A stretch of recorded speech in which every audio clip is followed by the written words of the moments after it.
ఇప్పుడు కేవలం 7,999 up to 10 kgs వరకు బరువు తగ్గి అధిక బరువు నుంచి వచ్చే ప్రధాన సమస్యలను దూరం చేసుకోండి. నార్త్ నుంచి సౌత్ వరకు సినీ సెలబ్రిటీస్ అందరూ స్థాయిని మర్చిపోయి డాన్సులు వేశారు. హోదా పెద్దరికంని పక్కన పెట్టి కాళ్ళు కదిపారు. రిలయన్స్ అధినేత ముఖేష్ అంబానీ ఇంట పెళ్లి వేడుక ఇందుకు వేదికైంది.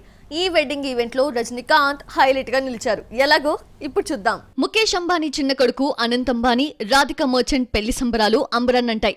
దేశ విదేశాల నుంచి వచ్చిన ప్రముఖులు రెడ్ కార్పెట్ పై ఫోజులిచ్చారు. ఇందుకు వేదికైన ముంబైలోని జియో వరల్డ్ సెంటర్ కలకలాడిపోయింది. బాలీవుడ్ సాంగ్ కి రజనీకాంత్ సింపుల్ గా డాన్స్ చేసి అద్దరగొట్టారు. Evergreen heroine Madhuri Dixit చోలీకే పీచే క్యా హై పాటకు స్టెప్పులేసి హుషారెత్తించింది. ఈ గ్రాండ్ వెడ్డింగ్ లో సెలబ్రిటీస్ డాన్స్లతో అద్దరగొట్టారు. గ్లోబల్ బ్యూటీ ప్రియాంక చోప్రా భర్త నిక్ తో కలిసి సందడి చేసింది. రణ్వీర్ సింగ్, షారుఖ్ ఖాన్ స్టెప్పులేసి కేరింతలు కొట్టారు. తెలుగు హీరోస్ మినహా బాలీవుడ్ యాక్టర్స్ చాలా మంది డాన్స్ చేశారు. రణ్బీర్, అలియా, కృతి సనన్ డాన్స్ వీడియోస్ నెట్టింట హల్చల్ చేస్తున్నాయి. అనంత్ అంబానీ పెళ్లి ఈవెంట్ లో తెలుగు హీరోల సందడి చూస్తే మహేష్, రామ్ చరణ్, దగ్గుబాటి రానా ఫ్యామిలీతో కలిసి హాజరయ్యారు. చాలా కాలంగా క్యాప్ తో మాత్రమే కనిపిస్తున్న మహేష్ క్యాప్ తీసేసి కనిపించాడు. భార్య నమ్రత, కూతురు సితారాతో కలిసి కెమెరా ముందుకొచ్చారు. ఇక రామ్ చరణ్, ఉపాసన ట్రెడిషనల్ గా మెరిశారు. వెంకీ మామ మాత్రం సోలోగా హాజరయ్యారు. అయితే మన పాన్ ఇండియా హీరోస్ ఎవ్వరూ కనిపించలేదు. ప్రభాస్ ఫ్యాన్స్ 1000 కోట్ల కల మరోసారి తీరింది. బాహుబలి 2 తర్వాత ప్రభాస్ నటించిన కల్కి 1000 కోట్ల క్లబ్ లో చేరింది. నిర్మాణ సంస్థ వైజయంతి మూవీస్ పోస్టర్ తో అనౌన్స్ చేసింది. కల్కి ఈ 1000 కోట్ల ఫీట్ ని 16 రోజుల్లో అందుకుంది. ఇండియాలో 1000 కోట్ల సినిమాలు ఆ రికార్డ్స్ ఓసారి చూద్దామా? సలార్ 700 కోట్లు కలెక్ట్ చేసిందన్న మాటే గానీ అద్దిరిపోయే హిట్ అని చెప్పలేం. కొన్ని ఏరియాల్లో పెట్టుబడి రాబట్టకపోయినా ఓవరాల్ గా బ్రేక్ ఈవెన్ తో మామా అనిపించింది. బాహుబలి 2 తర్వాత ప్రభాస్ సినిమాల్లో క్లీన్ హిట్ అంటే కల్కినే.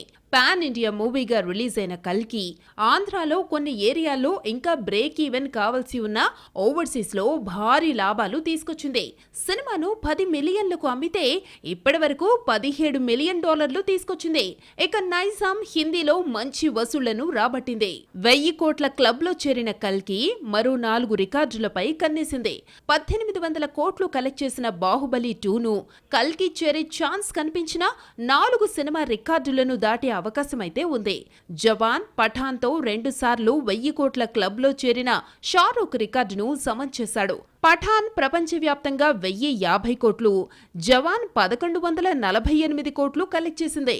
మరి కల్కి ఈ 2 వసూళ్లను అధిగమిస్తుందేమో చూడాలి. కల్కి నాన్ బాహుబలి 2 రికార్డును కొట్టాలంటే జవాన్, పఠాన్ తో పాటు మరో 2 1000 కోట్ల సినిమాలను దాటాలి. RRR ప్రపంచవ్యాప్తంగా 1118 కోట్లు కలెక్ట్ చేసింది. ఆ తర్వాత జపాన్ లో రిలీజ్ అయి 200 కోట్లు కలెక్ట్ చేసింది. దీంతో టోటల్ కలెక్షన్ 1387 చేరింది. పఠాన్ 1050 కోట్లు, ట్రిపుల్ ఆర్ 1118 కోట్లు, జవాన్ 1148 కోట్లు రాబడితే కల్కి ముందున్న పెద్ద టార్గెట్ మాత్రం KGF 2. ఈ కన్నడ మూవీ ప్రపంచవ్యాప్తంగా 1233 కోట్లు కలెక్ట్ చేస్తుంది. ఇంకో 233 కోట్లు కలెక్ట్ చేస్తే KGF 2ని దాటేసి నాన్ బాహుబలి 2 రికార్డ్ కల్కి సొంతమవుతుంది. తెలుగులో రికార్డులంటే రాజమౌళి సినిమా రావాల్సిందే. తెలుగు మూవీ బడ్జెట్ 15 కోట్లున్న టైంలో 40 కోట్లతో మగధీర తీసి ఫస్ట్ టైం 100 కోట్ల మార్క్ దాటించాడు. రికార్డులు ఎలా ఉంటాయో టాలీవుడ్ కు మగధీరతో పరిచయం చేశాడు జక్కన్న. కొత్త రికార్డులన్నీ రాజమౌళి సొంతమే. బాహుబలితో 500 కోట్లు, బాహుబలి 2తో 1000 కోట్లు, 1500 కోట్ల మార్కును ఇండియాకు పరిచయం చేశాడు. తెలుగులో 200 కోట్ల మార్కు దాటిన సినిమా రికార్డ్ ఇప్పటికీ RRR పేరు మీదే ఉంది. తెలుగులో 1000 కోట్ల క్లబ్ లిస్ట్ లో రాజమౌళి ఒక్కడే ఉండగా కల్కితో నాగశ్విన్ కూడా చేరాడు. బాహుబలి 2 RRR తో 2 సార్లు 1000 కోట్లు సాధించిన దర్శకుడు రాజమౌళి ఒక్కడే. మరి నాగశ్విన్ కల్కి 2తో కూడా 1000 కోట్లు కలెక్ట్ చేసి రాజమౌళి రికార్డును సమన్ చేస్తాడేమో చూడాలి. ప్రభాస్ 2 సార్లు 1000 కోట్ల మార్కు దాటేసరికి కల్కి బాహుబలి 2 విజువల్స్ తో ఫ్యాన్స్ చేసిన వీడియోలు సోషల్ మీడియాలో హల్చల్ చేస్తున్నాయి. వీటిలో ఒక వీడియోను అమితాబ్ షేర్ చేశారు. బాలీవుడ్ లో ఎప్పుడు ఏదో ఒక ఎఫ్ఐఆర్ లేదంటే డివోర్స్ హాట్ టాపిక్ గా నడవాల్సిందే. అభిషేక్ బచ్చన్, ఐశ్వర్య రాయ్ విడిపోతున్నారు. ఇక విడాకులు రావడమే ఆలస్యం అన్నంతగా ప్రచారం జరిగింది. అంబానీ ఇంట పెళ్లికి ఐశ్వర్య కూతురుతో కలిసి వెళ్తే అభిషేక్ పేరెంట్స్ తో వచ్చాడు. భార్యాభర్తలు విడివిడిగా ఎందుకు వెళ్లారు? చాలా కాలంగా నడుస్తున్న డివోర్స్ వార్తకి మరింత బలం చేకూరిందా? ఇంతకీ వీళ్ళిద్దరూ కలిసున్నారా, విడిపోతున్నారా? వీళ్ళ బంధం విడాకుల దాకా వెళ్ళిందా? Watts the story? Aishwarya Abhishek విడాకుల గురించి వస్తున్న వార్తలు చూస్తే డైవర్స్ రావడమే మిగిలిందా అనిపించింది. 16 ఏళ్ల వివాహ బంధం తెగిపోయిందంటూ కథనాలు పుట్టుకొచ్చాయి. ఐష్ కు అత్త జయా బచ్చన్ కు మధ్య విభేదాలు ఉన్నాయన్నారు. దీనిపై ఐష్ కానీ అభిషేక్ కానీ ఎప్పుడూ స్పందించలేదు. విడాకుల టాపిక్ వచ్చినప్పుడల్లా ఈ జంట సన్నిహితంగా ఉండే ఫోటోలు, వీడియోలతో గాసిప్స్ కు ఫుల్ స్టాప్ పెడుతూ వచ్చాయి. అయితే ఈసారి డైవర్స్ టాపిక్ అంచుల దాకా వెళ్ళింది. అనంత్ అంబానీ, రాధికా మర్చెంట్ పెళ్లి అంగరంగ వైభవంగా జరిగింది. నార్త్ నుంచి సౌత్ వరకు సినీ రాజకీయ ప్రముఖులు హాజరయ్యారు. అయితే అందరి ఫోకస్ బిగ్ బీ ఫ్యామిలీ పైనే.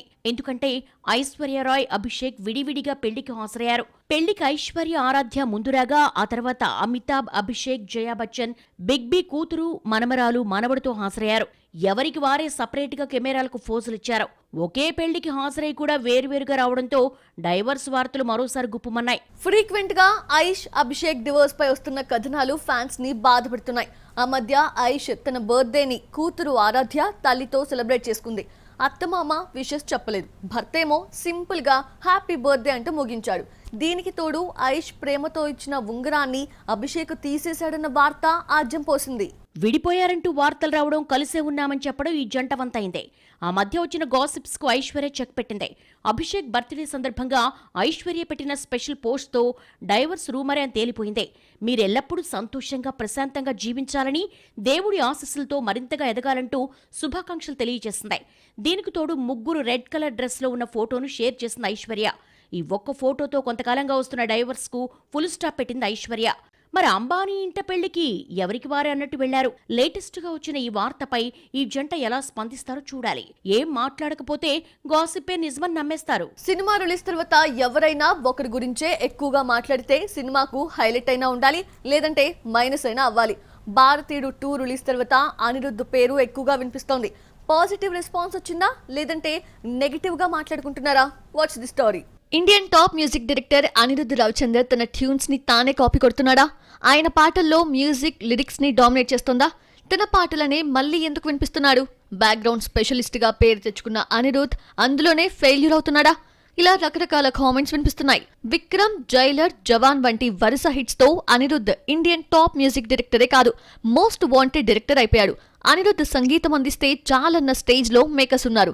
దీంతో చేతి నిండా సినిమాలతో బిజీ అయిపోయిన అనిరుద్ధ్ ఒక్క సినిమాకు న్యాయం చేయలేకపోతున్నాడు. భారతీయుడు 2 పాటలకి క్యాచీ ట్యూన్స్ ఇవ్వలేకపోయాడు. రెహమాన్ సంగీతంలో భారతీయుడు మ్యూజికల్ హిట్ అయింది. ఫామ్ లో ఉన్న అనిరుద్ధ్ ని తీసుకుంటే న్యాయం చేయలేకపోయాడంటూ కమల్ ఫ్యాన్స్ ఆగ్రహం వ్యక్తం చేస్తున్నారు. 100% అవుట్పుట్ ఇచ్చాడని శంకర్ చెప్పినా ఆడియన్స్ మాత్రం పాస్ మార్కులే ఇచ్చారు. బ్యాక్గ్రౌండ్ ఇరగదీస్తాడనుకుంటే అది లేదంటూ కామెంట్స్ చేస్తున్నారు.